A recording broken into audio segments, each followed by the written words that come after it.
Hey everybody, this is Eric Pratt with Gun Owners of America, and I'm so excited today to be here with Senator Daines of Montana, and we are just so thankful for your friendship with GOA over the years and your commitment to the Second Amendment and all that you've done. And I'd just like you to give a word of encouragement to our members.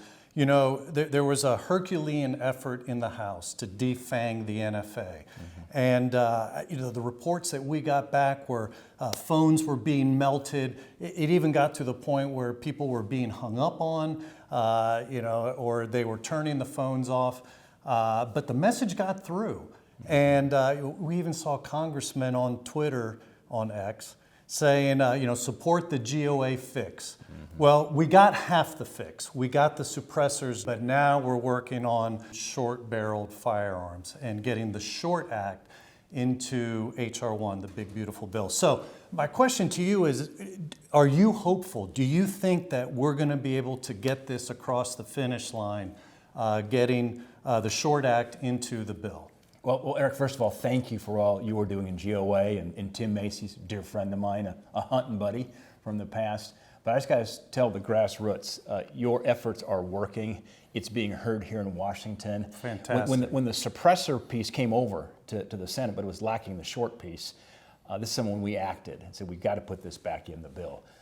The president called this the big, beautiful bill. We're going to make it a little more beautiful by getting the short provision into the bill. And right now, as we speak, this morning, it is in there.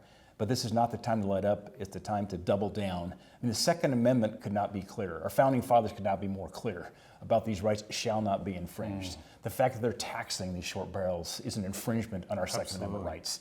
I've got cans on all of my rifles. I love it. Now we got to fix the short piece, which at this moment as we speak, it's in there. Let's keep the full court press. We're a couple weeks away from probably a vote on the Senate floor on the total big, beautiful bill. Let's keep up the fight. So you're telling people to double down and keep the full court press. So what can people do? What should people be doing? Yeah, well, I mean, first of all, keep the pressure on the phones. Keep the pressure on the emails to members. It's in the Senate side at this moment, so let's keep the Senate pressure on. Assuming we keep it in the Senate bill, we'll pass it in the Senate. It'll be by the narrowest of margins, the overall bill. It'll be by 1 or 2 votes. This is absolutely going to be the House. It's going to be a razor-thin kind of moment, and then it'll go over to the House. Assuming we keep it in the Senate bill, then if we pass the Senate bill, the House will have to pass it. We send them, and we should be in a pretty good spot. Well, that is encouraging news. So you heard it from Senator Daines. Keep the calls coming, 202-224-3121. Call your senator, urge them to support the SHORT Act as part of H.R. 1. It's really important. We are close to being across the finish line, so please take action.